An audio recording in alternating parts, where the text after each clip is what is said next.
What is going on, everybody? Welcome back to EOS Phoenix, here for another edition of a live stream. I want to kind of bring you guys up to speed, or to your attention actually, on this project with High Fidelity and the folks from Mike Novogratz's group. And there's a good reason for that. If you guys have been following Cypherglass, who's a BP, Rob Finch, he actually shared a video in which he had shared kind of a Tomb VR experience where he was going through using virtual reality through this tour of an older tomb that they recreated in the digital world. And they had a tour, like a curator, I guess, of the that facility, who was very knowledgeable on the history behind it, and they were able to restore, some of the different artifacts that they believed were there. And so it gives this unique experience. In this case, it was more geared towards, I think, education, but you can see how this could be used in other facets of today's economy. And so it kind of got me thinking that, this is really just scratching the surface in terms of what we might see with this tech.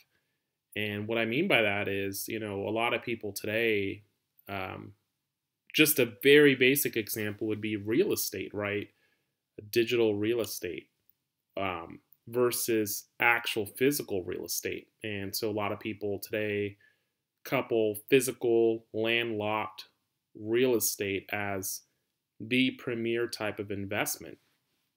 But in thinking about it a little bit more, digital real estate has the ability to, I guess, be modified or tweaked in some very interesting ways that you may not be able to get with physical real estate.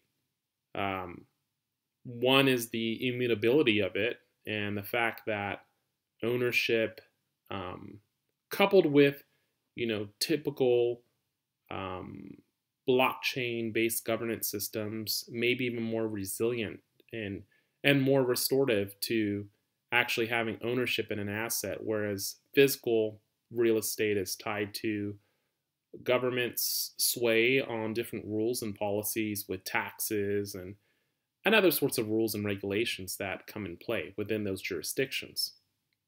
So I think that's one interesting thing. The other thing is just the fact that the cost to design, the cost for that is a lot lower, potentially in the digital realm. And as the technology and as the computational resources grow, what he's showing here in this still shot is what they have today, which is pretty good, but it's not up to pace with today's world. But if you fast forward this in maybe 10 years' time, very much the way video games evolved, from a very simple 8-bit system to a 16-bit system to a 32-bit system, 64, etc. You could see that the graphics over time got a lot more crisp. The experience was very notable in terms of, if you were a gamer, you definitely could appreciate the differences in terms of those graphics. And now we're seeing that go into a quantum leap in terms of how technology is evolving and what we can really do to push the envelopes with blurring lines between what is real in the physical world and what is possible in the virtual reality space. And so maybe you're seeing the first senses of that, where people are able to use goggles and have hand sensors to do certain things, but you could see that evolve to, a full-on bodysuit, and then have almost like parallel universes where you're able to travel in time to other eras. So you could go back in the 1990s era and buy a place in the 1990s domain of a city.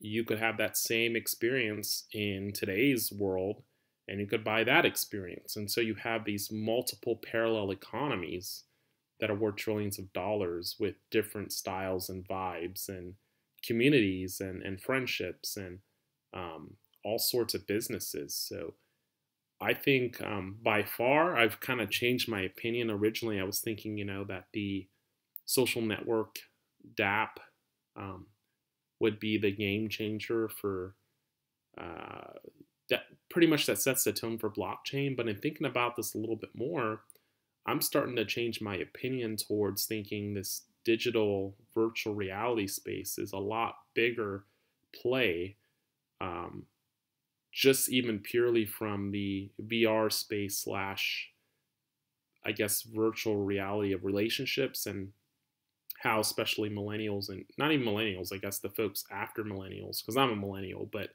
I think the folks after have an appreciation for these things, and definitely to, I think, complete their appetite on acquiring these experiences that they can't necessarily get from the physical world because of maybe issues with student loans, the cost of a real estate, the cost of a house, for example. But having the ability to have just as good of an experience, or even maybe even a better experience by going into the VR space.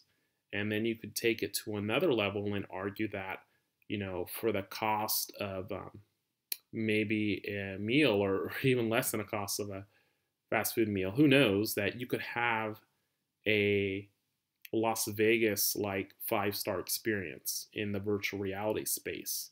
So it's going to be very interesting to see how the legacy world today, including places like Vegas, in my opinion, paradise areas, anything that's beautiful is going to evolve to this. You could see the same thing with clubs, like nightclubs, and today that being a big thing for some generations, whereas in the future, for a fraction of the cost, you're able to scale your virtual reality space and invite others to maybe partake in that theme and have the long tail of interest tied to who really wants to be there. If there's a certain theme and it attracts certain people, you're going to have community there. So I just kind of wanted to share that, guys. I mean, I know maybe others were thinking of it that way. I definitely wasn't. I mean, I was thinking, yeah, VR is a big deal in terms of experience and education, but I never really looked at it from the virtual real estate or virtual experience, the digital experience versus what the legacy experience is. And the fact that now in watching this video, you can see the seeds of something that could even threaten the world that we live in today, just because, again, I think the experiences will actually go above and beyond from a value perspective what you can get in the physical world versus what you might be able to get in the digital world. So I'd love to hear what you guys have to say about this. I'd encourage you guys who are interested, check out Cypherglass's video on this VR Let's Play High Fidelity, and it's his Tomb VR experience. And let me know what you guys think. Please comment on the video. If you like the content, consider subscribing. And if you want more, knowledge on this project, you can check it out at highfidelity.com.